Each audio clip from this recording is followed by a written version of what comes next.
আমার লাইফকে আমি এমন ভাবে হারাই ফেলেছি, আর পাবো না কখনো। আমার এখন ওই রুমটাই টানে, আমার মন চায় ওই রুমে গিয়ে আমি দেখি ওইখানে কি আছে। সন্তান হারানোর কি কষ্ট আমরাই বুঝি, হারাই আমরা বুঝতে পারি না এইভাবে আমি আমার মেয়েকে হারাবো। আমার অনেক সাধনার ধন আমার রাইসামণি, আমার সন্তান, 3টা সন্তান আমি আমার রাইসাকে নিয়ে উমরা করে আসছি।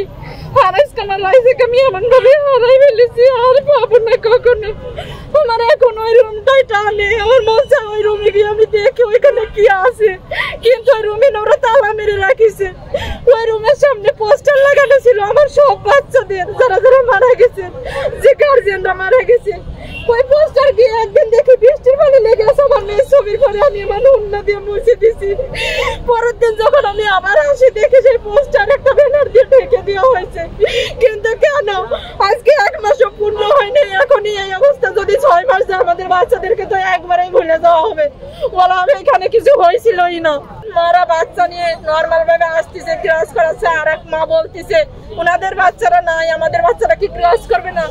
কিন্তু আমার সেই মার কাছে আমার প্রশ্ন, আমি তখন থেকে কিছুই বলিনি, তার সেই মার কাছে আমার প্রশ্ন, আপু আমার জায়গায় যদি সেদিন আপনি বসে থাকতেন আজকে, আপনি কি এই কথাটা বলতে পারতেন? কখনোই বলতে পারতেন না। সন্তান হারানোর কি কষ্ট আমরাই বুঝি, হারাই আমরা বুঝতেছি। একটা সম্পদ যদি আমার ধ্বংস হয়ে যেত, 1000 গুণ কষ্ট করতাম, পরিশ্রম করতাম, আবারও সেই সম্পদ আমি গড়তাম আমার স্বামীকে নিয়ে।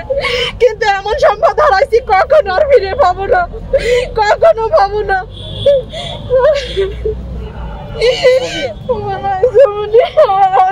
আমার কাছে আর কখনো আমার কাম্য বলে ডাকবে না।